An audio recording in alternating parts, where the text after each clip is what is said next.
5 নম্বর হচ্ছে audit report internal আর external. আর 6 নম্বর হচ্ছে board of directors meeting management. তারপর 7 নম্বর হচ্ছে form 10 and 12 first to last পর্যন্ত এগ্রিমেন্টের কপি বিপিও ডাকের সাথে এগুলো একটু আপনাদের কোনা নিয়ে নগদ। আচ্ছা ইন্ট্রোডাকশন চলতো স্যার তোমরা প্রশ্ন উত্তর প্রেস তো আপনাদের সাথে চলে আসবে। হ্যাঁ হ্যাঁ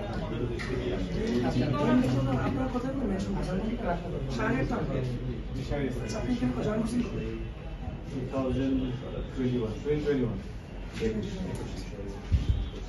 আমাকে কয়েকটা কোশ্চেন অ্যান্সার দিন। আপনাদের যে আনঅথরাইজড যে ডিস্ট্রিবিউটর ডিএসসি এজেন্ট এটা আপনারা ট্রেড অন করতেছেন না এটা আসলে কিভাবে কি হয়েছে জিজ্ঞেস করো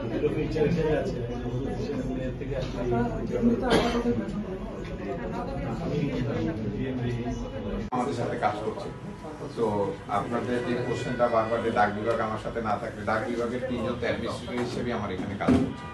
ওনারা আজকে আসেন নাই, ওনারা তো হিসেবে কাজ করে ধরেন আমি একটা সরকারি প্রতিষ্ঠানে কাজ করি, এর মানে এই না যে আমি হচ্ছে ওই প্রতিষ্ঠান মানে আমি যে প্রতিষ্ঠানে কাজ করতাম সরকারি প্রতিষ্ঠানের নামে একটা বেসরকারি প্রতিষ্ঠান হয়ে যাবে। আমি কি বুঝাতে পারছি?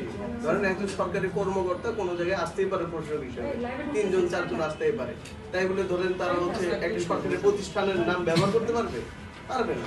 সরকার তখন নিয়োগ দিতেই পারে, এই জন্য একটা বেসরকারি প্রতিষ্ঠান কখনো সরকারি প্রতিষ্ঠানের নাম সেই ব্যবহার করতে এগ্রিমেন্টটা পারে। ডাক বিভাগের সাথে তো আমাদের ঠিক আছে। বলেন উনি বলছো এটা তো